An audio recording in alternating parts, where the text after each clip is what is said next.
Our lives, our experiences, our questions, our passions, how we work together, how we communicate, that's the foundation of any devised work.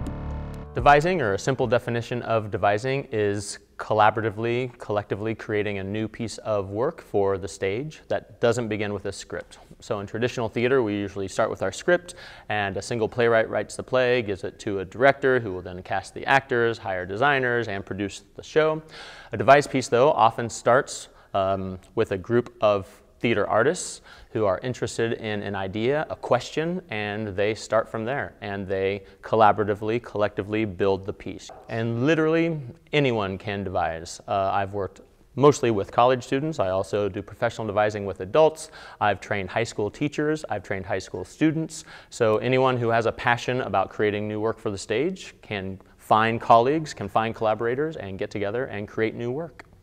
What do you need to begin? I like the image that Anne Bogart uses as the three-legged stool. So the platform is what we're trying to create, and the three legs that you need under that is something to say, a passion to drive the creation, and a technique, some training, some form of skills that you can draw upon as you're creating the work. And if any of those three legs of the stool is missing, you know, the stool will fall over. Yeah, you can literally start anywhere. Anything that an artist is curious about, that is open, and they start to get a wonder, a curiosity about a particular idea, a question, a subject.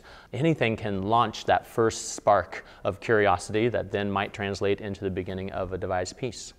What makes a good source for a devised production to start?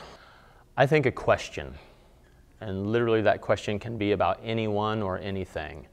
A painting, a short story, a novel, a sociology book, it could be anything, but if it really starts to spark and lift questions up out of the creative artist, I think that that's telling you that that's a good source. Do you need a lead deviser or a director? And it all depends on how you as the company wants to work. So I think you do need within a company some structure where you're getting some outside eye feedback to let you know, is that tempo working? Is that shape transition working? Are we communicating our intention to our audience based on the form, what's happening with our bodies and our voices on stage? And maybe that's a quote-unquote director, maybe that's a quote-unquote lead deviser, but some form of having outside input I think is really helpful in the devise process. It is helpful to have some specific training as a deviser. I'm not here to say this training is better or worse than that training, but I think having a shared common language that the devisers can use to communicate and articulate with each other is very helpful.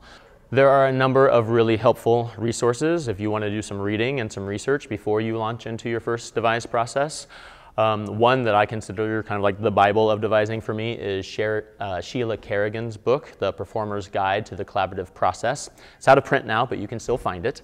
The length of time that you spend working on a devised piece totally depends on what you're hoping to accomplish, what your intention is as a company. You might be devising for a day to have something to show at the end of the day. You might be devising for a month or two to create, you know, more of a 30, 45-minute piece, or for a 90-minute main stage production, at least at Western, we'll usually have a process that lasts at least 2 quarters, if not a full year process.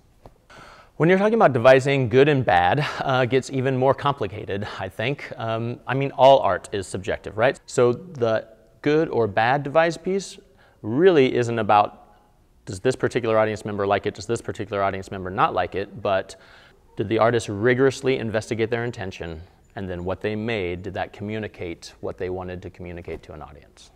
So the main difference between devising and a traditional or standard rehearsal production process in theater is again about the collaborative creation. So it empowers, it encourages, it celebrates multi-vocality as opposed to single authorship. When you bring a group of artists into the room who have their own interests, their own passions, their own life experiences, it creates all these multiple inroads into the topic, into the piece. I think that we don't have as much when we just have a single playwright.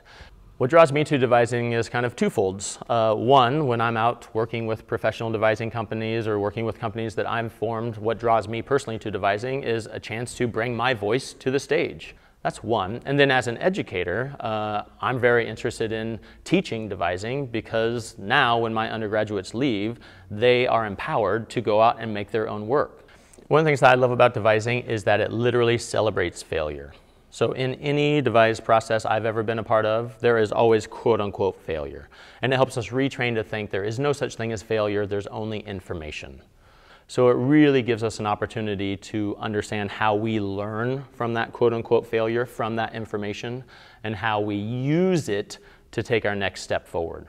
When we're making art, maybe we should value curiosity, collaboration, exploration, desire, and passion more than efficiency.